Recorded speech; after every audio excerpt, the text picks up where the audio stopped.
this video, I'm going to be reviewing The Legend of Zelda Link's Awakening DX for the Game Boy Color. Before I start the review, I need to say that I played this game in an emulator, specifically it's MGBA. I also want to state that I did not 100% complete this game. However, I did all the side stuff that I wanted to do, which was getting all of the heart pieces, getting 20 of the seashells, there's 6 extra ones, getting all of the capacity upgrades for the magic powder, bombs, arrows, and getting the boomerang, and completing the color temple. Let's start the review. Okay, so I guess we can start with my general opinion of the game, and I think it's okay. It's pretty similar in terms of gameplay to A Link to the Past. Granted, I'm well aware of the fact that this game does not have 2 worlds. It's just one map, which is fine with me. The gameplay loop is also pretty similar. Granted, you're not always going to be getting upgrades after you complete a temple. Combat is almost the same as A Link to the Past, where all you have to do is spam your sword to kill the enemies. And what's pretty crazy about this game is that they made combat even easier by having every enemy in the overworld die in like 1 to 3 hits, and you can stun lock them, meaning that you can just keep hitting them without them attacking you. For enemies inside of the temples, they also die in like 1 to 3 hits,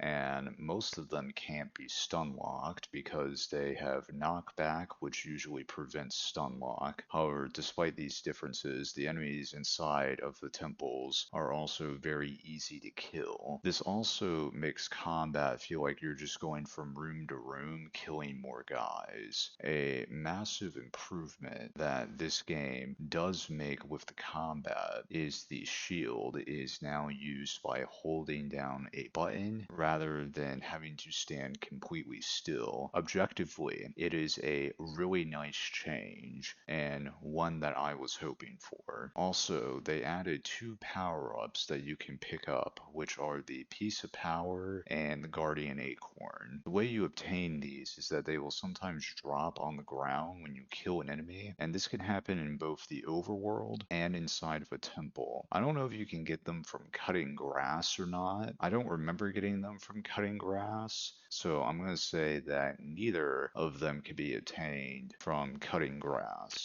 They also last like 5 minutes, which is crazy, and you'll understand why in just a second. The Piece of Power increases the amount of damage you do, and I don't know by how much, but it must be an insane amount because I've always one-hit enemies when I have that. The Guardian Acorn reduces the amount of damage you take, and I don't know by how much because I didn't get hit with it very often or almost at all. So the only piece of data I have is that there was this one time where I had the acorn and I got hit by an enemy, but I didn't lose any health. So I'm going to assume that the Guardian Acorn is also pretty good. Overall, the combat in this game is very easy, and they also went overkill on making it easy with the power-ups. However, what's really strange is that I found this game to be a little bit more fun than A Link to the Past, since there was even less focus on combat and more focus on the geographical puzzle of the overworld and the geographical puzzles inside of the temples. I want to talk about the boss fights real quick, and just like the combat with any regular enemy, the boss fights are also super easy, and in general, the boss fights in this game are much easier than the ones in A Link to the Past, and I'm okay with that because, again, that allows for more of the focus to be on the geographical puzzles. However, I can understand that some people would be disappointed that the temple boss fights are super easy. Although there's one enemy that I hate, and that is the Donogo. Is that how you say that? It's Bodongo.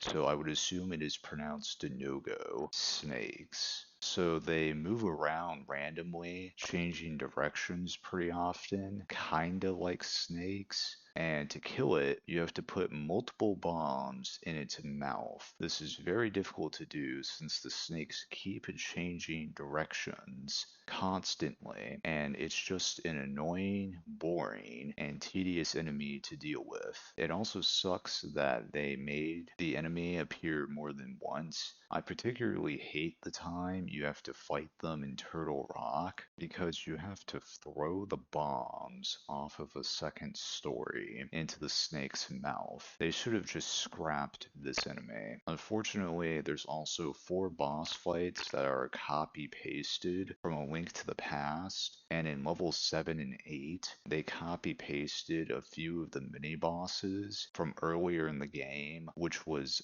also disappointing. The reason why I find the copy pasted boss fights to be disappointing is because it shows that Nintendo got lazy and didn't want to make a new boss fight, so they just recycled one they already had, which is a low effort move. Okay, so I want to voice my disappointment with one of the bosses that was copy pasted from A Link to the Past because I find this one to be particularly disappointing. However, this is extreme spoiler territory, so I'm going to put up a timestamp where you can skip past the spoiler section. I'll count to 5 to give you time to skip past this section if you want to. 5, 4, 3, 2, 1, 0. It's spoiler time. So unfortunately, the final boss of the game is mostly copy pasted from A Link to the Past. Here's the breakdown. Boss has 6 phases, and 4 of them are copy pasted from A Link to the Past. And specifically, those are the Wizard Dude, Mold Worm, or I just call him, or sorry, it's Moldrum. I just call him the Worm, Ganon, and Lamoia, I think is how you say that. It's another worm. One phase is the jumping red gel enemy, but much bigger. And then there's one phase where it's actually something new, and that is the last phase. Even if you count the giant gel phase as something new, it is still a fact that 4 out of the 6 phases are copy pasted, which is a majority of the boss fight. I found the final boss to be the most disappointing copy paste, since you would think that the final boss in any game should be good, memorable, and not be a lazy, low effort copy paste. For those of you that skip the spoilers, welcome back. Moving on to the overworld, I want to talk about that for a minute. So basically, you have the overworld, which in this game is an island, and you use the overworld to get to the temples. The overworld is a geographical puzzle because it's not straightforward, with things like walk in a straight line for 10 minutes and you're at the temple. You're having to do a bunch of up, down, left, right, and sometimes you'll have to go through caves and swim through water to get to the temples. So at the very least, it shouldn't be completely boring to go through the overworld. Something they did do differently in this game than in A Link to the Past is that they don't give you the whole map all at once. The map is divided up into tiles, with each room being a tile, and you have to go to that room to get that tile marked on the map. Temples also aren't marked on the map, however, they added this owl that tells you what direction you need to go in, with something like go north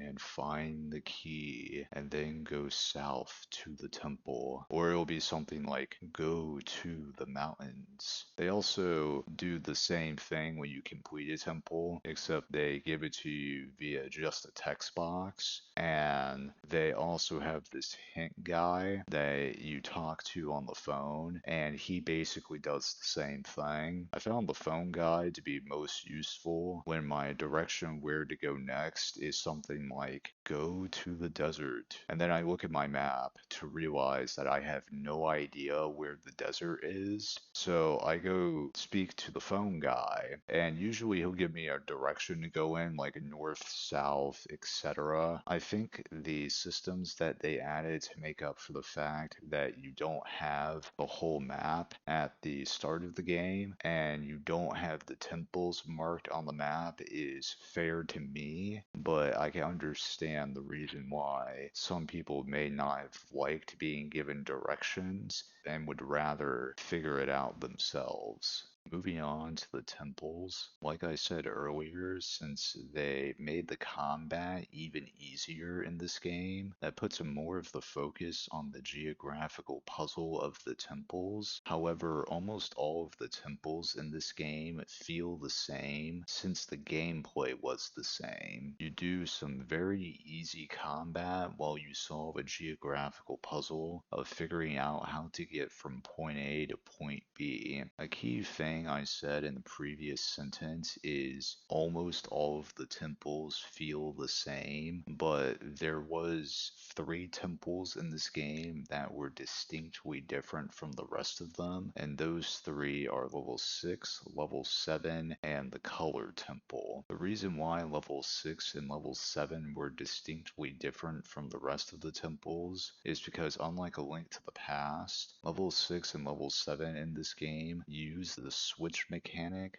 very well. I'm going to explain why I think the switch mechanic was used well in level 6. However, I'm going to keep the explanation very simple and short because I don't want to write a guide on how to do the entire temple and have that be my explanation. In level 6, the switch mechanic actually affected the whole temple because there's blockers in most of the rooms and they are also in the way, so you do have a reason to hit the switch to change which blockers are up and down, and that's good, and that's also what makes the switch mechanic effective. For example, at the beginning of the level you have a room with a switch in the center and 4 blockers. Only 2 of them are blocking pathways. In the room above that you have some vertical blockers in the middle of the room and some horizontal blockers on the left side of the room. There's also a button underneath the pot in the top left-hand corner of the room that opens the door on the left. In the room on the left, you're boxed in if you don't execute the solution to this geographical puzzle. So the solution to this puzzle is that you have to set a bomb next to the switch,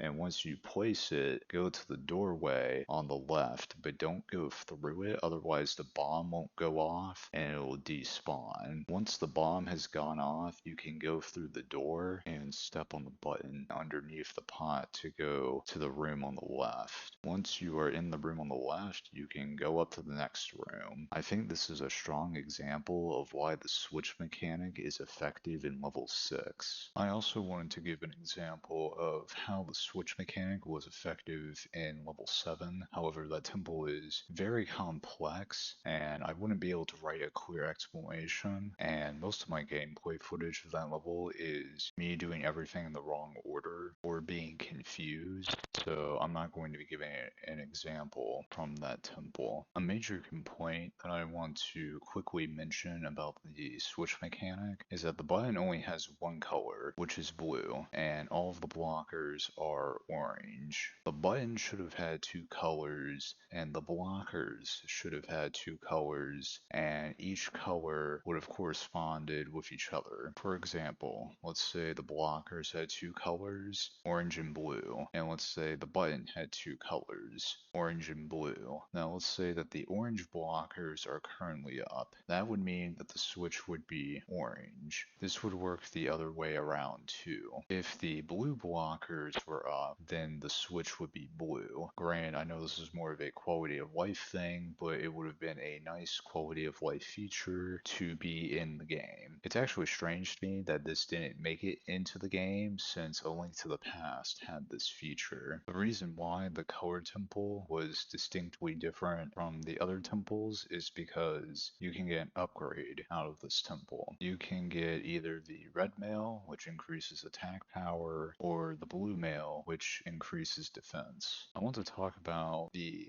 items next. A Link to the Past had a lot of items, and almost all of the items in the game were underused. In this game, they did cut back on the number of items you have, but unfortunately, there were still a lot of items that were underused, such as the magic powder, which from what I can remember, the only times it gets used is to make a raccoon sneeze at the beginning of the game, and in order to get the capacity upgrades, you have to use the magic powder on the torch to get the bat to show up, and it's used on the final boss. Besides those three things, I can't recall when the magic powder is required, and I don't know why they added it to the game if it's barely going to get used. Another example is the hook shot. Sadly, this item was also underused. Granted, it did get a little bit more use in level 6, but outside of that, the hook shot almost never gets used. So I don't know why they added it to the game if it's barely going to get used outside of the place you found it at. The boomerang is also an underused item because you don't get it until the end of the game, and the only thing it gets used for is to one-hit kill the final phase of the final boss. The magic rod only gets used in level 8. Granted, this might be an OP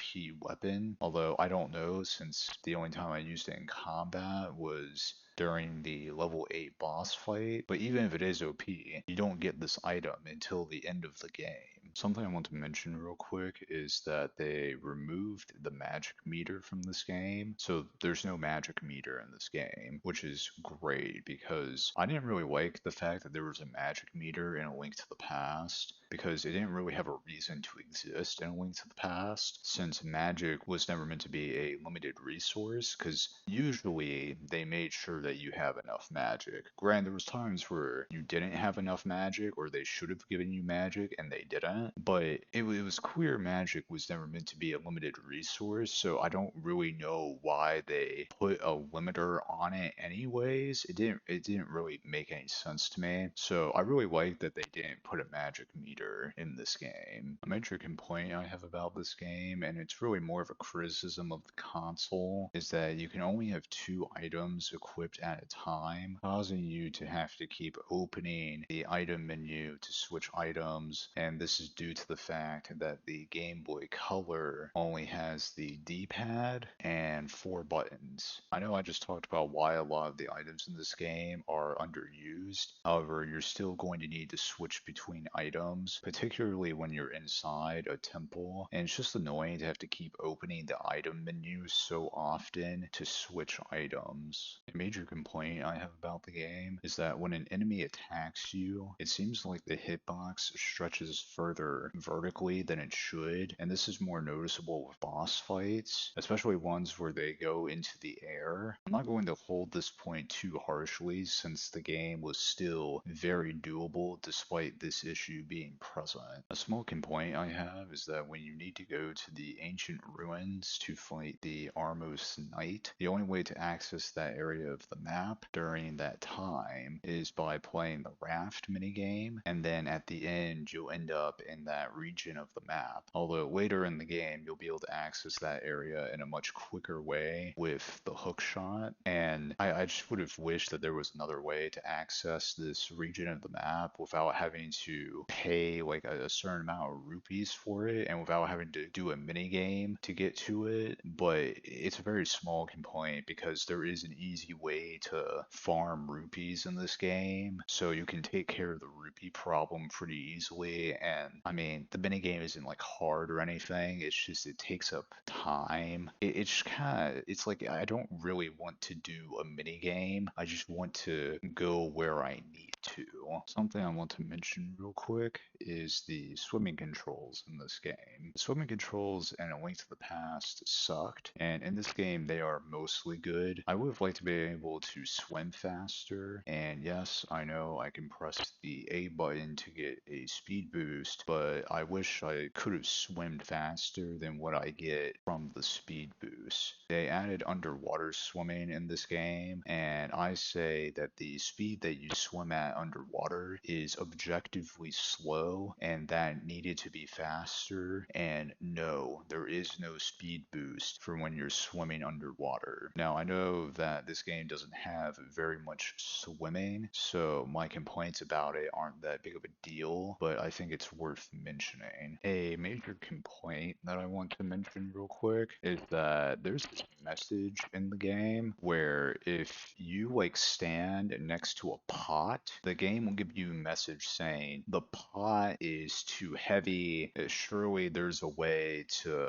lift it or something like that. Like a similar message for this obstacle that you can only destroy with the Pegasus boots as well. It also has the same message for rocks. Granted, after like the first one or two streams of the game, I was able to like avoid getting the message most of the time, but it's just annoying. Like I know that after I play the game for like an hour or two, or after the item gets introduced to me, like I know that. Like they could have that message play once, they could have it show up once, and then after that, it just never shows up again. That would have been way better than having it show up like every time you stand next to a pot, stand next to a rock. It's just really annoying, and it would have been better if they probably just removed it altogether or only had it show up once and then never show up again after that. So yeah, granted, even though I was able to avoid it most of the time, it's still annoying. So I just wanted to mention that real quick. Last thing I wanted to quickly mention is that I like that when you pick up a bomb in this game, the timer for it to blow up stops, meaning that when you pick up the bomb, it's not going to blow up while you're holding it, and that's just an improvement I wanted to mention. I really like that improvement. It's time to give the score. I'm giving The Legend of Zelda Link's Awakening DX for the Game Boy Color a 5 out of 6. I'm excited to play the remake of this game on the Switch. That's about it. See ya.